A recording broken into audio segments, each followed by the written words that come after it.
Good morning বন্ধুরা, তোমরা সবাই কেমন আছো? আজকের একটা মিনি ব্লগ দিচ্ছি। এই বিছানা গুছিয়ে নিয়েছি, মেয়ের স্যার পড়াতে আসবে। এবার ঘরটা মুছে নেব, তারপর স্নান করে রান্না বসাবো। মেয়ের আজকে স্কুল আছে, সোমবার।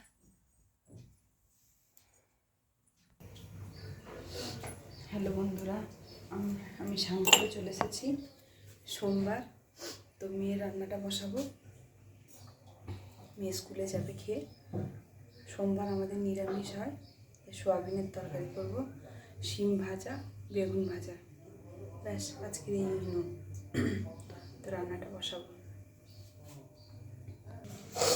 গরম জল করে নিয়েছি, এবার সোয়াবিনগুলো কেটে কড়াইয়ের মধ্যে দিয়ে দেবো।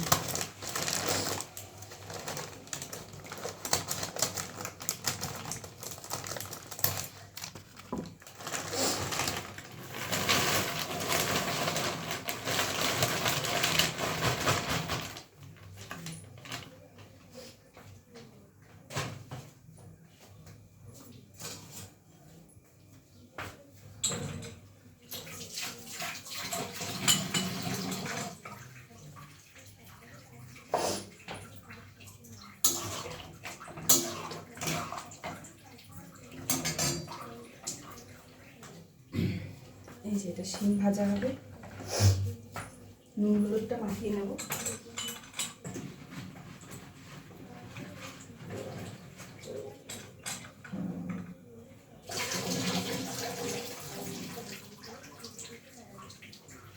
আজকে মেয়ের সোমবার 4:10 ছুটি, তো ওই জন্য পরোটা আর একটু আলুর চচ্চড়ি করে দেবো।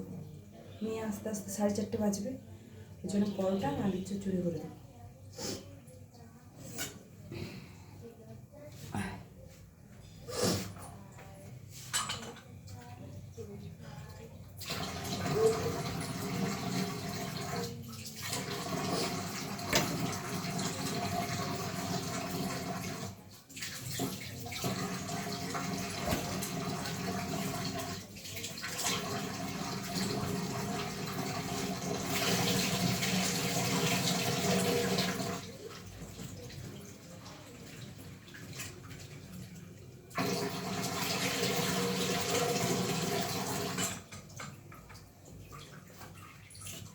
এই যে আলুগুলো ছোটো ছোটো করে কেটে নিয়েছি, এগুলো আলুর চচ্চড়ি করে দেবো আর পরোটা করে দেবো। মেয়ে টিফিন নিয়ে যাবে।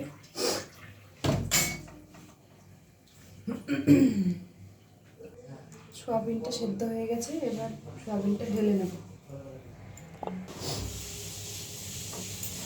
কড়াইটা গরম হয়ে গেছে, এবার তেল দিয়ে আলুগুলো ভেজে নেব, তারপরে সোয়াবিনের মশলা করব।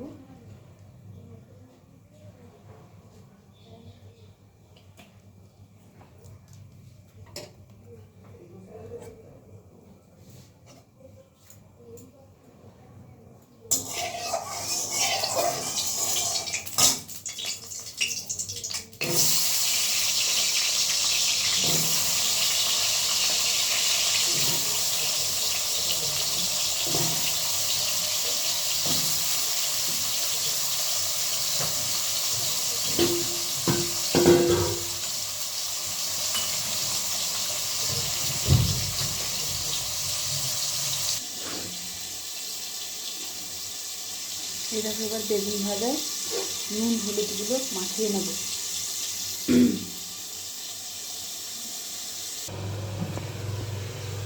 ভাতটা বসিয়ে দিয়েছি, সয়াবিন বসছে, ভাতটাও বসিয়ে দিলাম। ইন্ডাকশন ওভেনে সয়াবিনের তরকারি বসে গেছে, এবার বেগুন ভাজবো। এই যে কড়াই গরম হয়ে গেছে, এবার বেগুন ভাজবো। যে বেগুন আর শিম ভাজবো, শিম ভাজা, আলুর চচ্চড়ি আর পরোটা করব। এই দেখো আমাদের সোয়াবিন তরকারি রেডি। এই যে এটা শিম ভাজা, বড়ি ভাজা, বেগুন ভাজা হয়ে গেছে। এই যে পরোটাও হয়ে গেছে, হচ্ছে। রান্না বান্না আমার সব শেষ। আমার মিনি ব্লগটা কেমন লাগলো তোমাদের?